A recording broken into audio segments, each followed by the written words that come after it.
ஜெர்மனியின் பொருளாதாரத்தை மீட்டெடுக்கும் நோக்கில் அரசாங்கம் புதிய சீர்திருத்தங்களை அறிவித்துள்ளது. அதற்கமைய ஓய்வூதியம், வரிகள் மற்றும் பணி ஒப்பந்தங்களுடன் மருத்துவ விடுப்பு தொடர்பான விதிகளும் கடுமையாக்கப்பட உள்ளன. ஜூலை 10 கோடை விடுமுறைக்கு முன் நாடாளுமன்றத்தில் இதற்கான வாக்கெடுப்பு நடைபெறும் என எதிர்பார்க்கப்படுகிறது. தற்போதைய நடைமுறையில் 3 நாட்களுக்கு மேல் நோய்வாய்ப்பட்டால் மட்டுமே மருத்துவ சான்றிதழ் தேவையாகும். ஆனால் புதிய திட்டத்திற்கமைய ஊழியர்கள் உடல்நலக்குறைவால் பாதிக்கப்பட்ட முதல் நாளில் இருந்தே மருத்துவரின் சான்றிதழை சமர்ப்பிப்பது கட்டாயமாக்கப்பட உள்ளது. கொரோனா பெருந்தொற்று காலத்தில் அறிமுகப்படுத்தப்பட்ட தொலைபேசி மூலம் மருத்துவரின் சான்றிதழ் பெறும் முறை இனி ரத்து செய்யப்பட உள்ளது. இனி நோயாளிகள் தங்களது நோய்வாய்ப்பட்ட நிலையை உறுதிப்படுத்த நேரில் மருத்துவமனைக்கு சென்று மருத்துவரின் சான்றிதழை பெற வேண்டியது அவசியமாகும்.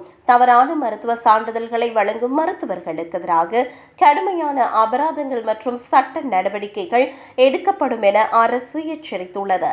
அதிகப்படியான ஊழியர்களின் பணிக்கு வராத நிலையை கட்டுப்படுத்துவதே இந்த நடவடிக்கைகளின் முக்கிய நோக்கம் என சான்சலர் ஃபிரெட்ரிக் மெர்ஸ் தெரிவித்துள்ளார்.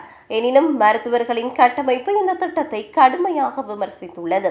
ஏற்கனவே மிகுந்த பணிச்சுமையில் இருக்கும் மருத்துவமனைகளில் இந்த புதிய நடைமுறை தேவையற்ற வேலை பளுவை ஏற்படுத்தும் என்றும் இது மருத்துவ சேவைகளை முற்றிலும் முடக்கும் என்றும் அவர்கள் எச்சரிக்கின்றனர். பணிக்கு தகுதியற்ற உடல்நிலையுடன் வேலைக்கு வருவதால் உற்பத்தி திறன் குறையும் மற்றும் சக ஊழியர்களுக்கு நோய் தொற்று பரவும் அபாயம் உள்ளதாக தொழிற்சங்கங்கள் சுட்டிக்காட்டுகின்றன. இது அரசுக்கும் ஊழியர்களுக்கும் இடையிலான நம்பிக்கையின்மையையே வெளிப்படுத்துகிறது என்றும் தொழிற்சங்க தலைவர்கள் கருத்து வெளியிட்டனர்.